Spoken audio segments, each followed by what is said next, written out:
अऊज़ु बिल्लाहि मिनश्शैतानिर्रजीम बिस्मिल्लाहिर्रहमानिर्रहीम रब्बिश्रह ली सदरी व यस्सिर ली अमरी वहलुल उक़दतम मिन लिसानी यफ़क़हू क़ौली रब्बि ज़िदनी इल्मा रब्बि ज़िदनी इल्मा रब्बि ज़िदनी इल्मा।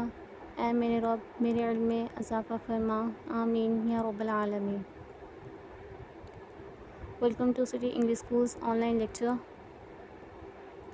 अस्सलाम वालेकुम students, hope you are all fine. Class 9 lecture of physics. Students, let's move towards our topic. Our today's topic is 4.7, that is couple.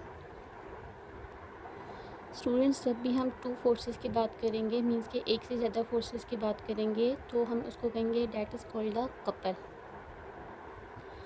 अब ये क्या होती हैं? Means two unlike parallel forces having same magnitude but opposite in direction. आप देख रहे हैं कि इनकी जो दोनों की डायरेक्शन है वो आपके ऑपोजिट है, ठीक है, एंड इनका लाइन ऑफ एक्शन जो होगा वो भी क्या होगा? ऑपोजिट होगा। लाइन ऑफ एक्शन आपको क्या बताया था?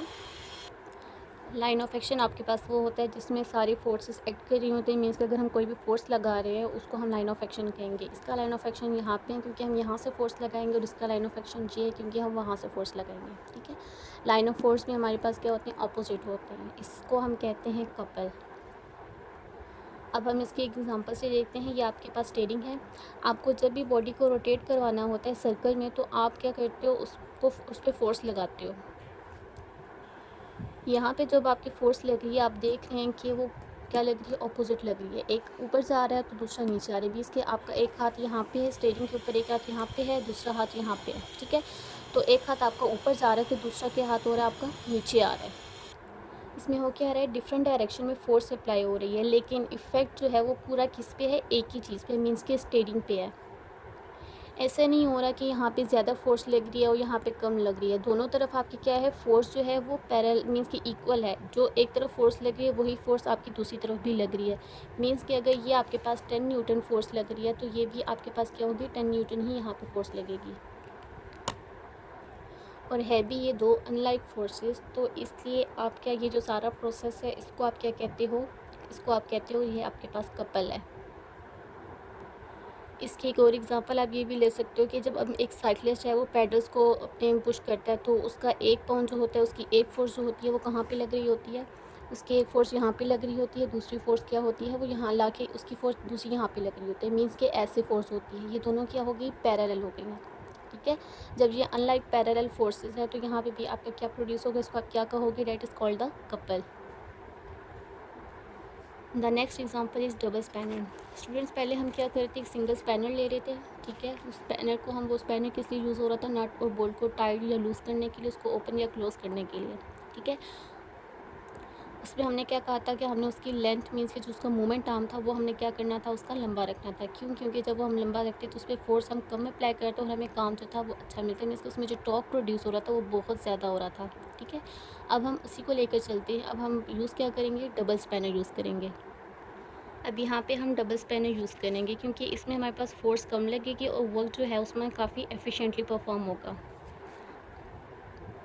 हमने यहाँ पे एक चीज़ ध्यान में रखनी है कि हमने जो मूवमेंट आर्म है इसका दोनों साइड पे एक ही टाइप का, मीन्स के दोनों की लेंथ जो है वो एक ही होगी, वो लेंथ हमारे पास डिफरेंट नहीं होगी, ठीक है।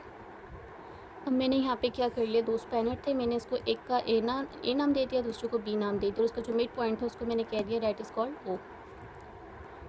जब हमने बात की दोनों तरफ मूवमेंट आर्म इक्वल होगा, तो जब दोनों तरफ मूवमेंट आर्म इक्वल होगा तो इट्स मीन दोनों तरफ जो फोर्स लगनी चाहिए वो भी हमारे पास क्या होगी? इक्वल ही होगी।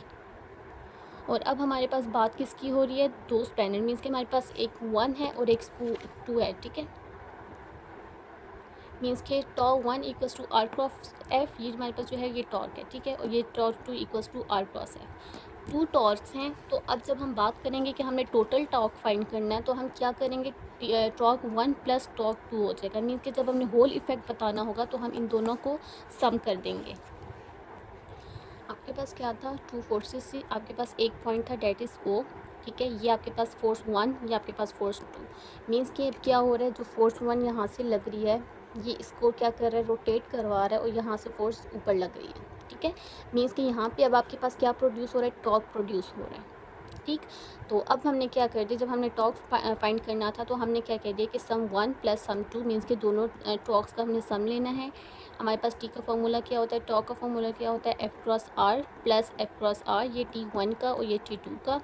फिर हमने कह दिया कि एफ ऐसे हमने लिख लिया, मूवमेंट आर्म जो थी हमारे पास ये वाली जो थी और ये वाली जो थी, हमने कह दी हमारे पास क्या है, ओ ए R1 ओ बी R2।